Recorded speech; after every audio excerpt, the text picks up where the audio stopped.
మన తెలుగు సంస్కృతి ఛానల్కి స్వాగతం. బాలలు, ఈరోజు మనం జస్త్వ సంధి దానికి సంబంధించినటువంటి ఉదాహరణల గురించి తెలుసుకుందాం. సూత్రం చూద్దాం. వర్గ ప్రథమాక్షరాలకు అంటే క, చ, ట, త, ప ఈ అక్షరాలకు అచ్చులు కానీ స్థిరాలు అంటే పరుషములు సరళములు కాకుండా మిగిలిన హల్లులు అన్నీ వస్తాయన్నమాట. వర్గ తృతీయాక్షరాలు అంటే గ, జ, డ, ద, బ. చతుర్థాక్షరాలు ఘ, ఝ, ఢ, ధ, భ.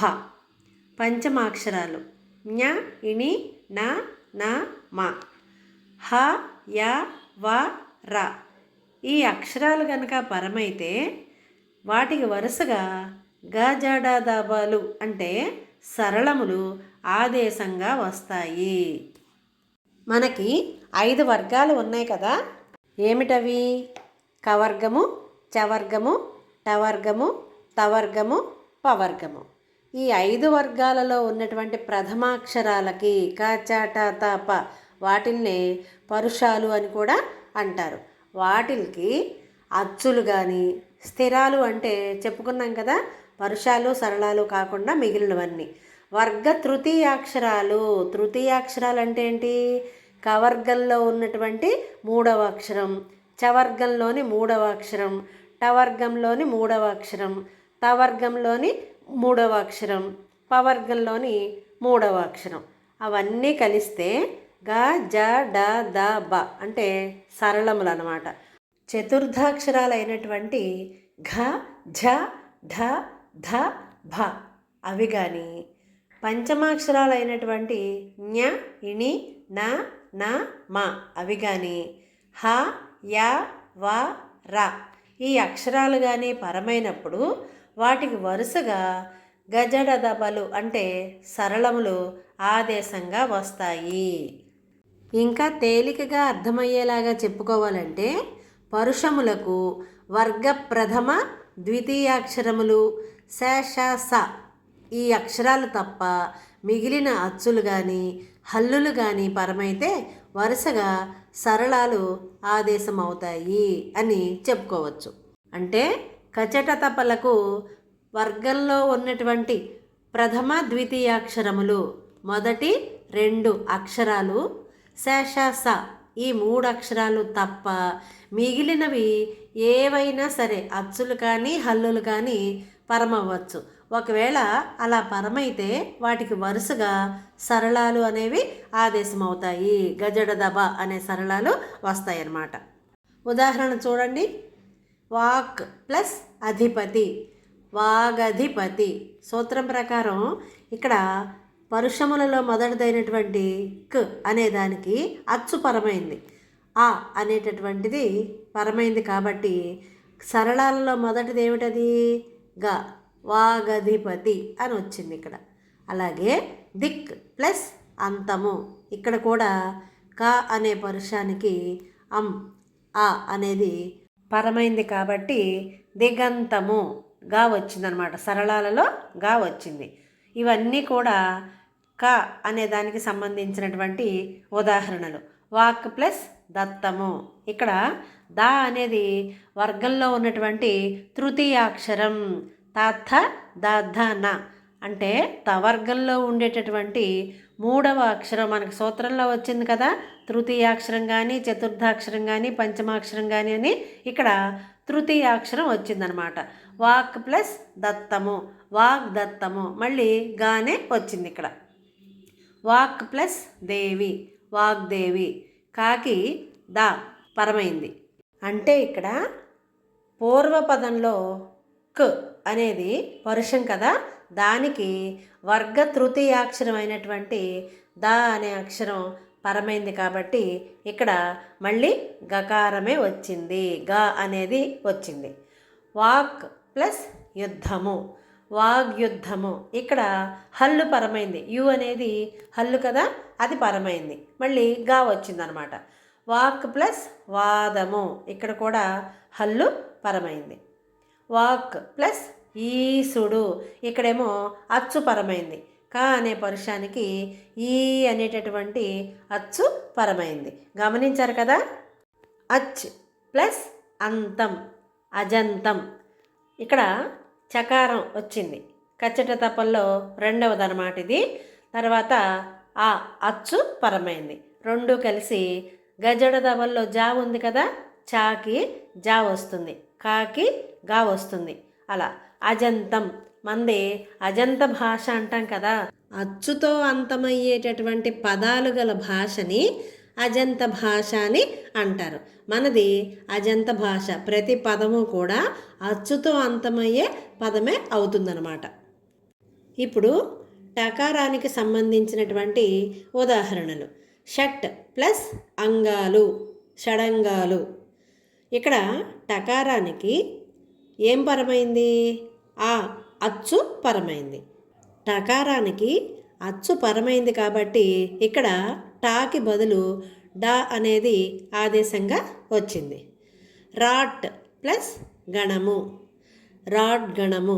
ఇక్కడ కూడా అంతే, టకారానికి గా అనేటటువంటి హల్లు పరమైంది కాబట్టి డా అనేది ఆదేశంగా వచ్చింది. విరాట్ ప్లస్ రూపము, విరాట్ రూపము. ఇక్కడ కూడా టకారానికి రా అంటే రూ అనేది పరమైంది కాబట్టి అంటే హల్లు. ఇక్కడ డకారం వచ్చి విరాట్ రూపము అయ్యింది. క చ ట 3 అయిపోయినాయి కదా. ఇప్పుడు తకారానికి సంబంధించినటువంటి పదాలు, ఇవి ఎక్కువ పదాలు వస్తాయి. హృత్ ప్లస్ ద్వారం, హృద్వారం. ఇక్కడ పూర్వపదమైనటువంటి హృత్తులో తకారం ఉంది. ప్లస్కు తర్వాత పరపదంలో ద్వా అనేది ఉంది, అంటే ద ఉంది కదా, దకారం ఉందన్నమాట. కాబట్టి ఆ రెండిటికి తకారానికి దకారం అనే హల్లు పరమైంది కాబట్టి హృద్వారం మళ్ళీ దకారమే వచ్చిందనమాట. వచ్చి ద్విత్వాక్షరం ఏర్పడింది, అక్కడ హృద్వారం అయింది. తత్ ప్లస్ రుధిరం, త్ ప్లస్ రు, హల్లు రు అనేది వచ్చింది కాబట్టి తతృధిరం. తత్ ప్లస్ వశ్యం, తద్వశ్యం. ఎక్కడైనా చూడండి త అనే అక్షరానికి ద అనే అక్షరం మాత్రమే ఆదేశంగా వస్తుంది. తర్వాత విపత్ ప్లస్ ఉగ్ర, విపదుగ్ర. ఉద్యత్ ప్లస్ భక్తి, ఉద్యత్ భక్తి. సత్ ప్లస్ ఆచారము, సదాచారము. కాకి గా ఎలా వస్తుందో, చాకి జా ఎలా వస్తుందో, టాకి డా ఎలా వస్తుందో, త అనే అక్షరానికి ద అనేది మాత్రమే వస్తుంది. గమనించండి. సత్ ప్లస్ గతి, సద్గతి. మృత్ ప్లస్ ఘటము, మృద్ఘటము. సత్ ప్లస్ విషయం, సద్విషయం. సత్ ప్లస్ భక్తులు, సద్భక్తులు. సత్ ప్లస్ భావము, సద్భావము. ఇక్కడ మీరు ప్లస్కి ముందున్నటువంటి పూర్వపదంలో ఏ అక్షరం ఉంది చివర, అలాగే పరపదంలో మొట్టమొదట ఏ అక్షరం ఉన్నది అనే దాన్ని గమనిస్తే మీకు తేలికగా ఈ సంధి అర్థమవుతుందన్నమాట. తత్ ప్లస్ దినము, తద్దినము. తత్ ప్లస్ హితము, తద్ధితము. తత్ ప్లస్ వనము, తద్వనము. ఇక్కడ తత్ అంటే ఆ లేదా అది అని అర్థం అన్నమాట. తత్ ప్లస్ విధము, తద్విధము. ఉత్ ప్లస్ యోగము, ఉద్యోగము. హృత్ ప్లస్ రోగము, హృద్రోగము. ఇక్కడ పూర్వపదంలో ఉన్నటువంటి ప్లస్కు ముందు ఉన్న అక్షరానికి తకారం అనేది ఉంది. ఆ తకారానికి ద, హ, వ, య, ర ఈ హల్లులు పరమయ్యాయి కాబట్టి తకారానికి దకారం మాత్రమే వస్తుంది. కాబట్టి ఈ అక్షరాలన్నీ దకారంతో కూడిన పదాలుగా ఏర్పడ్డాయి. గమనించండి. జగత్ ప్లస్ విఖ్యాతి, జగద్విఖ్యాతి. శరత్ ప్లస్ రాత్రి, శరద్రాత్రి. సుహృత్ ప్లస్ భావన, సుహృద్భావన. మహత్ ప్లస్ వాచకము, మహద్వాచకము. జగత్ ప్లస్ అంబ, జగదంబ. ఇక్కడ కూడా ప్లస్కి ముందున్నటువంటి పూర్వపదంలో అన్ని తకారాలే ఉన్నాయి. దానికి వ ర భ వ అ అనే హల్లులు అచ్చు పరమైంది. కాబట్టి ఇటు పక్కన దకారం మాత్రమే వచ్చింది. ఇప్పుడు పకారానికి సంబంధించినటువంటి ఉదాహరణలు.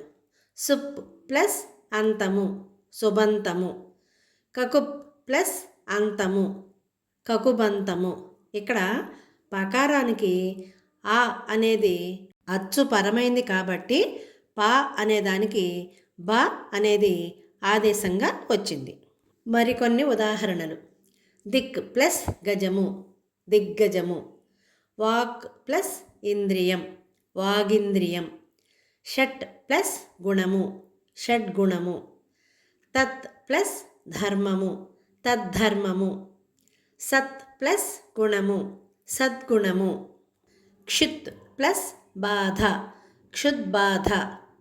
తత్ ప్లస్ అరణ్యములు తదరణ్యములు. ఉదాహరణలతో చెప్పుకున్నటువంటి జస్త్వ సంధి అర్థమైంది కదా. ఇలాంటి మరిన్ని వీడియోల కోసం చూస్తూనే ఉండండి మన తెలుగు సంస్కృతి ఛానల్. జై హింద్, జై భారత్.